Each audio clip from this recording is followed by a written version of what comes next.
forward to seeing what the president, has to say about that. But, of course, right now, the entire country's plunged in affordability crisis, and we have to do what we can to make sure people's health care and housing is affordable. Have you talked to Mayor-elect Mamdani ahead of this meeting? Has he asked, for your advice, or have you just had any conversations ahead of this meeting with him? He and I chatted very briefly today, and I know he's been in contact with many members of the New York City delegation as well. I think this is the right move to meet with President Trump? I trust Mayor-elect Mamdani's leadership, and this is the call that he's made for the city, and that's the decision that we're moving forward with. Yeah. What do you make of President Trump's call that some of your colleagues are guilty of sedition and perhaps should get the death penalty as a result? To be honest, the president's remarks I think, indicate a level of instability. It's not just shocking, it's not just offensive, it's bizarre, it is erratic, it's volatile, and I think it indicates a mental state that we should all be questioning right now, whether that's emotional, mental, what have you. It is not normal to make these accusations. It is not normal to invoke these kinds of threats of violence.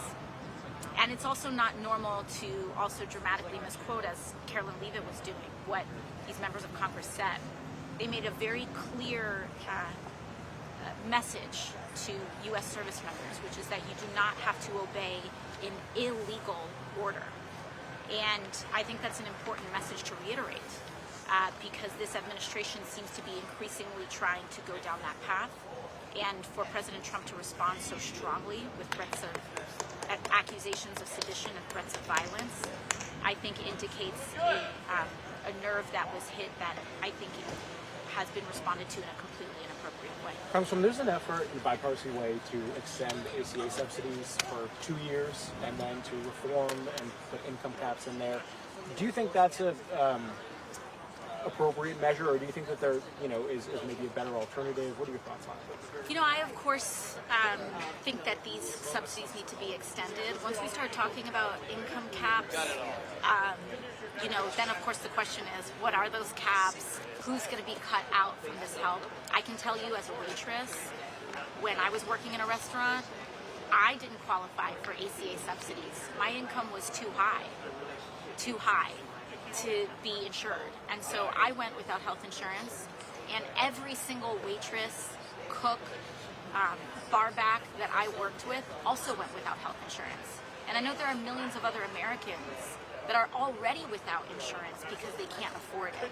So the idea of imposing an income cap on health care when millions of Americans already can't afford it and aren't getting the help that they need is something that I take issue with. But, of course, it's all in the details, so we'll have to take a look. Thank you. We have to go. Do you plan to meet with Mamdani Excuse while he's me, here we in have to DC go. today? Thank you.